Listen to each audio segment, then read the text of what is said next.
Hello, cell solutions എന്ന YouTube ചാനലിലേക്ക് നിങ്ങൾക്ക് എല്ലാവർക്കും സ്വാഗതം. ഞാൻ ഇന്നിവിടെ പറയാൻ പോകുന്നത് HTC 616ൻ്റെ ബ്ലൂ ഡിസ്പ്ലേ പ്രോബ്ലം എങ്ങനെ സോൾവ് ചെയ്യാം, ഇതിനെങ്ങനെയൊക്കെ ജമ്പർ കൊടുക്കാം, ഇതിന് ഏതൊക്കെ സ്പെയറുകളാണ് സാധാരണയായിട്ട് കംപ്ലൈൻറ്റ് വരുന്നത്, ഇതിനെക്കുറിച്ചൊക്കെയാണ്. അപ്പോൾ വീഡിയോ ശ്രദ്ധിച്ച് കാണുക. അതിനു മുന്നുമായിട്ട് നിങ്ങൾക്ക് ഈ ഫോൺ അഴിക്കാൻ ആർക്കെങ്കിലും എന്നതിലും പ്രശ്നമുണ്ടെങ്കിൽ മുകളിൽ കാർഡ് രൂപത്തിൽ ഒരു ലിങ്ക് വരുന്നുണ്ട്, അതിൽ ഞെക്കിയാൽ ആ വീഡിയോയിലേക്ക് പോകുന്നതാണ്. അപ്പോൾ നമുക്ക് നേരെ വീഡിയോയിലേക്ക് കിടക്കാം. അപ്പോൾ ആദ്യം നിങ്ങൾ ഈ കണക്ടർ ചെക്ക് ചെയ്യുക. കണക്ടർ ശരിക്ക് തിന്നറിട്ട് ശരിക്ക് ക്ലീൻ ചെയ്യുക. പിന്നെ ഡിസ്പ്ലേയുടെ അല്ലെന്ന് നിങ്ങൾ ഉറപ്പ് വരുത്തുക. വേറൊരു ഡിസ്പ്ലേ മാറ്റിയിട്ട് നോക്കുക. ഇതൊക്കെയാണ് ആദ്യം ചെയ്യേണ്ട കാര്യങ്ങൾ. കണക്ടർ ശരിക്ക് ക്ലീൻ ചെയ്യുക. ഡിസ്പ്ലേയുടെ ഈ സ്ട്രിപ്പ് വരുന്നോടം ശരിക്ക് ക്ലീൻ ചെയ്യുക. എന്നിട്ടിട്ട് നോക്കുക. എന്നിട്ട് അതിലൊന്നൊരു നിങ്ങൾ വേറൊരു ഡിസ്പ്ലേ ഇട്ട് നോക്കുക. എന്നിട്ട് ബോർഡിൻ്റെ ആണെന്ന് കൺഫേം വരുത്തിയതിന് ശേഷം മാത്രമേ നിങ്ങൾ ബോർഡിൽ പണിയാവും. ബോർഡിൽ ഇതിന് സാധാരണയായിട്ട് കംപ്ലൈൻറ്റ് വരുന്നത് ഇത് കണ്ട, ഈ ഭാഗത്ത് ഒരു 5 സ്പെയർ ഇരിപ്പുണ്ട്. 1 2 3 4 5 സ്പെയർ ഇരിപ്പുണ്ട്. ഇതേ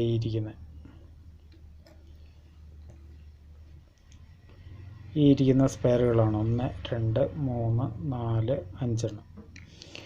ഈ സ്പെയറുകൾ നിങ്ങൾ ഈ ഭാഗം ഒന്ന് ശരിക്ക് ക്ലീൻ ചെയ്യുക. ക്ലീൻ ചെയ്തിട്ട് നോക്കുക. ക്ലീൻ ചെയ്തിട്ട് കംപ്ലൈൻറ്റ് മാറുന്നുണ്ടോ എന്ന് നോക്കുക. ഇനി നിങ്ങൾക്ക് ഈ സാധനം സാധാരണ കംപ്ലൈൻറ്റ് വരാറുള്ളതാണ്. അപ്പം നിങ്ങൾക്ക് വേറൊരു ബോഡിയിൽ നിന്ന് ഈ സ്പെയർ ഏതെങ്കിലും ഡാമേജ് ഉണ്ടെന്ന് തോന്നിക്കഴിഞ്ഞാൽ നിങ്ങൾക്ക് മാറി വയ്ക്കാവുന്നതാണ്. മാറി വെച്ച് നോക്കുക. മാറി വെച്ച് നോക്കിയിട്ട് നിങ്ങളുടെ കംപ്ലൈൻറ്റ് മാറുന്നില്ല എങ്കിൽ നിങ്ങൾക്ക് ഇതിൻ്റെ ജമ്പർ ഞാൻ പറഞ്ഞുതരാം. അപ്പോൾ ആദ്യം ഇത് വേറെ ബോർഡുണ്ടെങ്കിൽ വേറെ സ്പെയർ ഇട്ട് നോക്കുക. അഥവാ നിങ്ങളുടെ അടുത്ത് വേറെ ബോർഡൊന്നും ഇല്ലെങ്കിൽ നമുക്ക് ഒരു കണക്ഷൻ ഞാൻ വരച്ച് കാണിക്കാം. ആ കണക്ഷൻ അനുസരിച്ച് നിങ്ങൾക്ക് ചെയ്യാവുന്നതാണ്.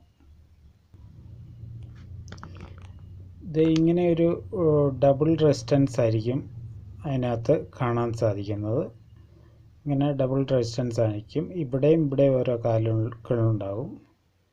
ഇവിടെ ഒരു കാല്, ഇവിടെ ഒരു കാല്, ഇവിടെ ഒരു കാല്, ഇവിടെ ഒരു കാല്, അങ്ങനെ മൊത്തം 6 ലെഗുകളുണ്ടാവും. അത് ഞാൻ വരച്ച് കാണിക്കാം. ഇത് അഴിച്ച് കഴിയുമ്പോൾ ഇങ്ങനെ 4 ലെഗുകൾ ഉണ്ടാവും. അതുകൂടാതെ ഇവിടെ ഒരു ലെഗ് ഉണ്ടാവും സൈഡിൽ, ഇവിടെ ഒരു ലെഗ് ഉണ്ടാവും സൈഡിൽ. അപ്പോൾ ഈ 2 ലെഗുകൾ നമുക്ക് ആവശ്യമില്ല. ആകെ നമുക്ക് ആവശ്യമുള്ളത് 4 ലെഗുകൾ മാത്രമാണ്. ഇങ്ങനെ ഇരിക്കുന്ന 4 ലെഗുകൾ മാത്രമേ നമുക്ക് ആവശ്യമുള്ളൂ. ആ 4 ലെഗിൽ ഇത് രണ്ടും ഷോർട്ടാക്കുക, ഇത് രണ്ടും ഷോർട്ടാക്കുക. അങ്ങനെ 5 എണ്ണം ഇരിപ്പുണ്ട്. 5ഉം അങ്ങനെ ഷോർട്ടാക്കുക. ഈ 2 ഇവിടെ ഒരു ലെഗ് ഉണ്ടാകും, അത് നിങ്ങൾക്ക് ആവശ്യമില്ലാത്തതാണ്. അപ്പോൾ ഈ 5ഉം ഇങ്ങനെ ഷോർട്ട് ചെയ്ത് കൊടുക്കാവുന്ന കമ്പോണൻസാണ്. ഈ കമ്പോണൻസുകൾ ഷോർട്ട് ചെയ്ത് കൊടുത്തു കഴിഞ്ഞാൽ വർക്കായിക്കോളും. ഈ സൈഡും വഴി ഇരിക്കുന്ന കമ്പോണൻസുകൾ. അപ്പോൾ അത് ചെയ്താൽ തന്നെ സാധാരണ ഈ ബ്ലൂ ഡിസ്പ്ലേയുടെ പ്രോബ്ലം റെഡിയാകാറുണ്ട്. അപ്പോൾ നിങ്ങൾക്ക് വീഡിയോ ഇഷ്ടപ്പെട്ടാൽ ലൈക്ക് ചെയ്യുക, സബ്സ്ക്രൈബ് ചെയ്യുക. സബ്സ്ക്രൈബ് ചെയ്ത് വെച്ചാൽ മാത്രമേ ഞാൻ ഇടുന്ന നോട്ടിഫിക്കേഷൻ നിങ്ങളുടെ മൊബൈലിൽ കറക്റ്റായ രീതിയിൽ എത്തത്തുള്ളൂ. അപ്പോൾ എല്ലാവരും സബ്സ്ക്രൈബ് ചെയ്ത് വയ്ക്കുക. അപ്പോൾ ഒരു പുത്തൻ കിടിലൻ വീഡിയോ ആയിട്ട് വരുന്നവരെ എല്ലാവർക്കും നന്ദി, നമസ്കാരം, ഗുഡ് ബൈ.